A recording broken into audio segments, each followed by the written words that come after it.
Hello, fellow Silversaints. I hope you are doing well. I'm back today with another video for you. I've been away a couple of weeks on holiday. Very lucky to say that I was able to go on holiday. I've literally come back to the doom and gloom that is the UK. I woke up this morning. It's dark. It's really cold. It's currently raining outside. I'm using whatever daylight we have. We're still in day's death in the UK. If you're not from the UK and you currently have sun, lucky you. And I also woke up this morning and it was snowing. So, oh yeah, we're really in day's death at the moment, hence the Silver Saint name. I'm back with another video. I wanted to film my 5-star predictions for the year of 2025. I've probably been quite ambitious. I've picked quite a lot of books off of my physical TBR and just thought, yeah, absolutely, it's going to be 5 stars. I know it. But as I go through, I'll explain a little bit more about some more specific reasons behind the choices that I've picked. But yeah, I'm going to be talking you through my 5-star book predictions for this year. This is specifically fantasy and sci-fi. I haven't touched on any of the other sorts of books, but I might do another video on other genre. Yeah, other books that I'm also thinking potentially will be 5-star. If you like this video, and you don't mind me rambling, please give this video a like. And if you want to leave a comment below, please do. I would love to hear from you. Please let me know if you share any of my 5-star predictions, or let me know what your 5-star predictions are for this year as well, because I would love to know and add them to my ever-growing TBR pile as well. Also, if you really feel like it, please subscribe. I would greatly appreciate it. I would love to have you here in the library of the Silver Saint. I hate myself sometimes. I have split the books into paperbacks and hardbacks just for my mental sanity. It just looked prettier. I was like, oh no, they need to be separated. So we are going to start with the hardbacks. Now, the first one, I cheated a little bit. I only cheated a little bit because I've actually already read it. But I've put it on the pile still because I want to talk about it. I got a really lovely edition of it just in the post yesterday, so I really wanted to talk about that as well. But also, this was one of my 5-star predictions for the year. I just happened to pick it up whilst I was on holiday. I did a bit of a spontaneous buddy read with my friend Abby, and she said she was reading it and I immediately said, right, that's it. That's all I needed to know. I'm downloading it. I'm going to read it too. And I finished it in less than 30 hours. Now, admittedly, I was on holiday, so I had the time to do that, but my goodness, this book was incredible. And that book is none other than Blood Over Brighthaven by M.L. Wong. The Broken Binding. They did an incredible job with this edition. How beautiful are those? What do people call them? People call them spreadges, don't they? The sprayed edges are just gorgeous. The cover is beautiful. I'm sorry. Ernie's in the background and he is currently snoring / having a dog dream. So if he makes any whiny noises, I apologise. Oh yeah, she's signed too, which I'm so happy about. I'm not going to go into all of the details about what this is about because I could be here for a really long time. It's just started snowing again. Wow. This book was incredible. I knew that this would be a 5-star book. I got the 5-star feeling after chapter 1. Essentially, a little rundown. So our main character is training to be a mage. Not just any mage, she's already a mage. She's training to be a high mage. And to be a high mage, you have to go through a series of quite grueling exams and tests. And she is going through that process. And then as we go through that process, or as she goes through that process, you see her start to unravel a very dark side to the magistry that she is part of, and to all the people, the other high mages. There's a lot of political intrigue in here. This book touches on so many different aspects. The magic in this book is also incredible, by the way. I loved it. But she starts to unravel lots of things that are going on with the magistry, which are quite frankly horrendous and horrific to read about, but it's so compelling. It's fast-paced, it's compelling, the characters are incredible, also highly flawed, which if you not know anything about me, you'll know I love a flawed character. I'm doing a terrible job of keeping this concise and clear. This is an incredible book. It touches on a lot of different topics: education, misogyny, politics. It discusses race, where people come from, and how different members of society are treated based on where they come from and their history. And it was just so thrilling, so compelling. I couldn't put this down and I couldn't fault it. It was beautiful. As I said, it touched on a lot of topics and I think it did each one of them justice. This was beautiful, a perfect book. I have no notes. You need to read this. So yeah, that's Blood Over Brighthaven by M.L. Wong, an amazing book. It was 5 stars. My prediction was correct. Also by M.L. Wong, another 5-star prediction I have for this year is The Sword of Kaigan. I have heard nothing but incredible things about this book. I know that it doesn't necessarily follow a typical story structure. I believe that the sort of climax of the book happens sort of in the middle of the book. And then the remainder of the book is more of a character study and following what happens after the climax has taken place, which I think is an incredibly bold structure. But I also think it sounds incredibly compelling. I think it's really interesting, an interesting way to tell a story. And I am so excited to read this, hoping to read this very soon. I've heard nothing but incredible things. I think there's a lot of focus on this family and what they are going through. And I can't wait to read it. From what I've heard, this is going to be a 5-star read for me. So next I am going to talk about is The Ice by Ryan Cahill. So when I was on holiday, I finished Of War and Ruin by Ryan Cahill, which is book 3 in the Bound and the Broken series. Oh my goodness, that book was enormous. Well, it is enormous. It has over 1,400 pages, but I read it in a few days. I devoured it. Epic book. My goodness, I cannot wait for book 4. This is why I'm holding this one. I have no doubt that The Ice will be a 5-star novella that comes after Of War and Ruin. But I'm holding this in place of what is going to be book 4. I think it's called Of Empires and Dust. I've heard that it's even longer than Of War and Ruin. My goodness, I might have to read that one on some annual leave or something from work. But I'm after Of War and Ruin. I only have exceedingly high expectations for Of Empires and Dust. So I have a feeling that will be a 5-star read. No doubt that The Ice will be a 5-star novella as well. But this is to kind of mimic and be in place of Empires and Dust. Next on the list, we have The Will of the Many by James Islington. I am hoping to read this hopefully within the next couple of months.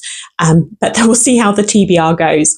But I've heard incredible things about this. I've heard that it's told in a kind of Roman-inspired system, or world, which deeply intrigues me. I love that. And I've just heard that the ending is an insane cliffhanger. In fact, I heard Chris and Mads talking about this in their latest video, and Chris was saying that the ending of this is insane and she needs book 2. I think she even mentioned that she would sell a limb to access book 2. So if it's got that kind of cliffhanger, I'm here for it. So I do think that this is going to be a 5-star read for me based on what everybody has been saying. And I'm really excited to read this one. I mean, it wouldn't be a 5-star prediction list without some John Gwynne on, would it? I mean, this man, his books mean everything to me. The Faithful and the Fallen series is one of my favourite series of all time. And I read that in 2024. And so I'm very excited to get into some more of his books. So this is The Shadow of the Gods, book 1 in the Bloodsworn saga. I actually know nothing about the premise, which is exactly how I like to keep it, actually. I like to go into my books relatively blind. But the premise is Norse-inspired. And I believe there's a lot of badass women in these books, which I'm here for. But look at that cover. I mean, if you're seeing this in a bookshop and walking past it, who are you and what is your priority? Because it's not the right kind of priority. This series sounds amazing. Lots of my friends have said it is incredible. Imi from Imi in the Books also said that this was incredible. I keep hearing from many people that Orca is going to be the new love of my life.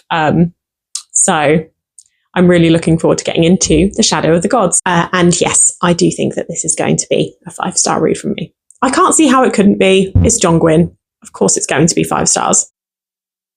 I can't do a single video without talking about him, can I? It's just impossible. We are Silversaints for a reason. It's because of this man. It's because of this series. I'm holding the sequel to Empire of the Vampire, Empire of the Damned, in place of book 3, because book 3 of Empire of the Vampire has not been released yet. We know it's being released in November. We don't even know the title yet. Jay keeps teasing us with a title. He's still not giving it to us, which is quite rude, to be fair. But book 3. I apparently, as I say, it's coming out in November. I know nothing about what's going to happen. I am very, very scared is all I can say. But Empire of the Vampire is one of my favorite. Well, it currently is my favorite series of all time. And let's hope after book 3 it stays there. I'm sure it will. I trust Jay with everything. I am going to do a deep dive on this series very soon. I'm tempted to do a deep dive before book 3 comes out, but then I also wonder if that's maybe a bad order to do things in. But I'm definitely doing a deep dive into this series at some point of reasons why you should read it if you haven't yet. But yeah, I predict that Empire of the is going to be a 5-star. It has to be. It has to be. It has to be.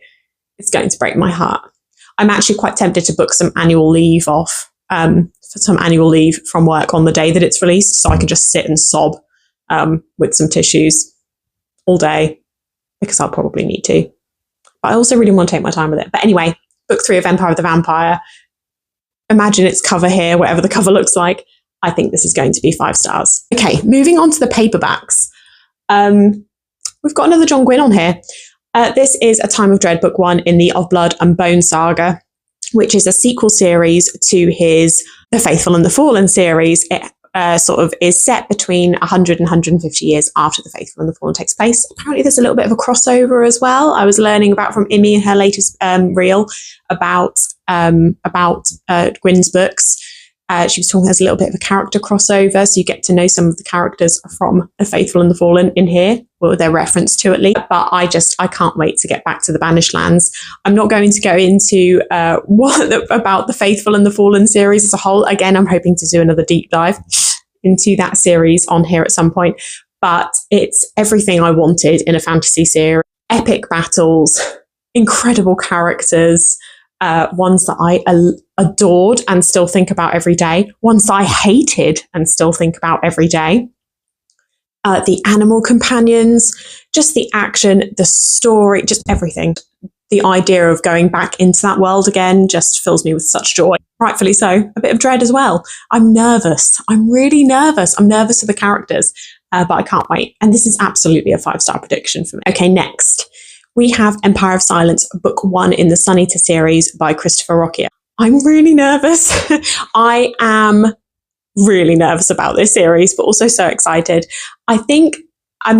This series, I think this is going to be a 5-star series, but I'm not necessarily sure if Empire of Silence will be a 5-star. I've heard that book 1 is a bit of a slower pace, just learning about the world. Christopher's writing is beautiful, apparently. And then apparently in book 2, I'm trying to remember the titles now. I think book 2 is Howling Dark. Oh my gosh, I'm going to get butchered when I realise that this is actually wrong. And I think book 3 is Demon in White. But I've heard that those two are a massive step up in terms of the plot and are more likely to be a 5-star read. So I'm holding the first book because I think it's going to be a 5-star series for me. Maybe not necessarily Empire of Silence, because you're waiting for the plot to sort of thicken a little bit.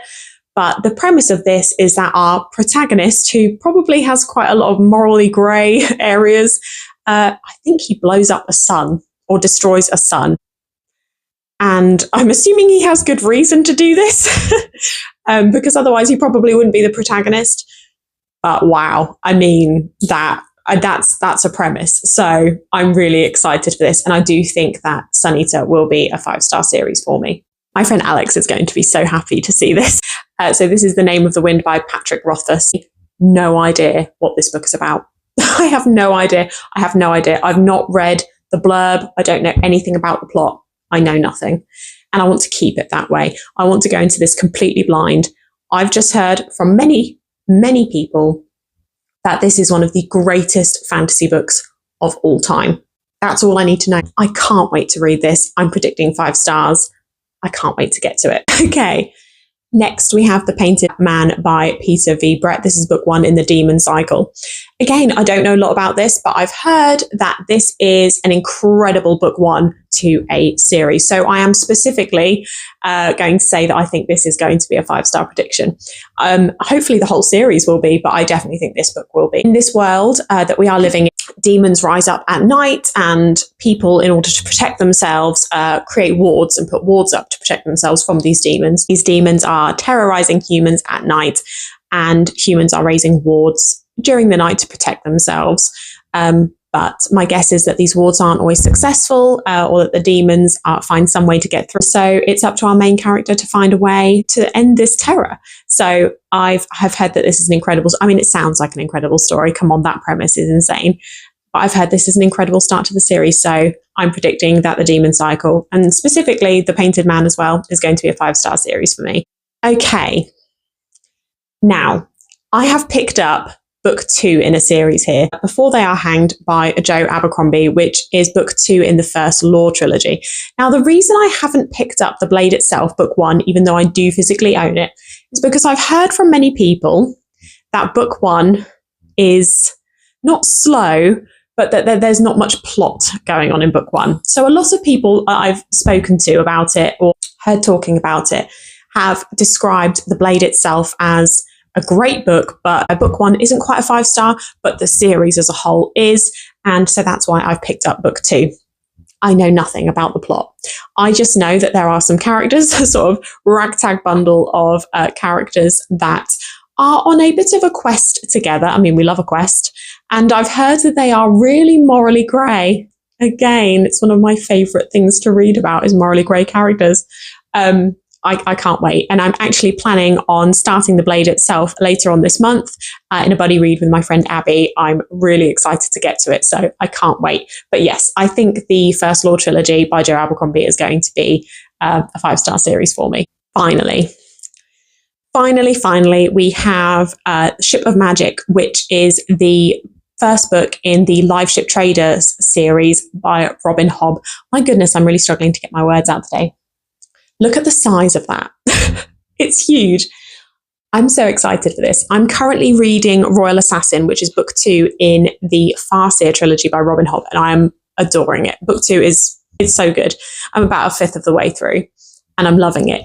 But from what I've heard from people that have spoken about this series, so Spaced Out Reads and Mads from Chris and Mads have spoken about this. I think the brothers Gwyn are currently reading it now, maybe, although I may have got that wrong. But I've heard from Chris and Mads and Spaced Out Reads that this series is incredible and one of their favourite series of all time, and that you just get lost in this world. So we are still in Realm of the Elderlings, okay, because Realm of the Elderlings is a 16-book series by Robin Hobb. I'm doing them in the recommended reading order, so I'm reading Farseer trilogy first, and then I'm going to be going into the Live Ship Traders series. I've heard that this is incredible. Apparently, it's more of a political drama with a lot of family drama as well. I mean, come on, that sounds incredible. Apparently, it's incredibly frustrating. The characters make choices that are incredibly frustrating. Based on what I've heard from other people, the characters make incredibly frustrating decisions, yet you're still rooting for them. That's why we love the morally grey ones. We love to, root for the people that make bad decisions sometimes in our books.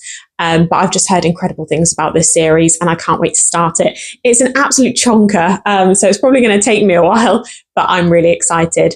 I am hoping to be able to start this. It's probably more likely going to be around Easter time, maybe a little bit later, but I'm so excited. It's Harbinger of Justice by Andrew Watson. This is book 1 in the Shadowbinders trilogy. I am also predicting that this is going to be a 5-star series for me.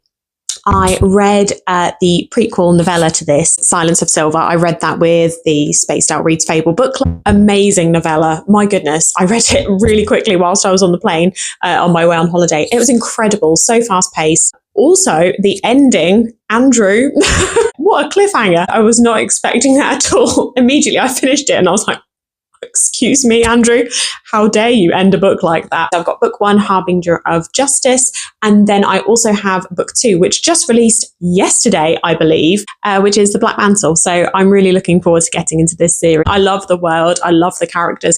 Mentally, what our main character is going through, and in terms of understanding who he is and what he wants. It's just an incredible journey. And for such a short book, obviously it being novella, it really packed a punch. It was incredible. So Andrew, I am amazed. And I can't wait to finish the series. So that's another 5-star prediction. Hello, future Ashley coming at you here. I completely forgot to mention a series of mine that is another 5-star prediction, and that is Dungeon Crawler Carl by Matt Dinnerman. So I've read books 1 and 2, and I've just started the third book, which is the Dungeon Anarchist Cookbook, I think. I forgot about these earlier. I can't believe I did. I feel terrible, but I forgot these, I think, because I'm listening to them on Audible. So they're not on my physical TBR and they're not on my Kindle either. But this is an incredible series. I think book 7 has just come out, so I've got a lot of catching up to do. But I'm hoping to gradually work through and get completely up to date over the course of the year. But I love this series so much, and I think this is going to be another 5-star series for me this year. I am done. I'm sorry, I do like to go on. If you share any of the same 5-star predictions as I do, please let me know down below in the comments. I would love to hear from you. And if you have any other 5-star predictions, please share those as well. There are probably some that I've missed. These were just some of the 5-star predictions that I grabbed that I know that I've got on my Kindle or on my physical TBR, but there will probably be others as well that I've probably missed. But yeah, I would love to know what your 5-star predictions are. Do you agree? Have you read any of these? Were they 5 stars for you? And what are your 5-star predictions for 2025? I hope you have a lovely rest of your day, and I'll see you again soon.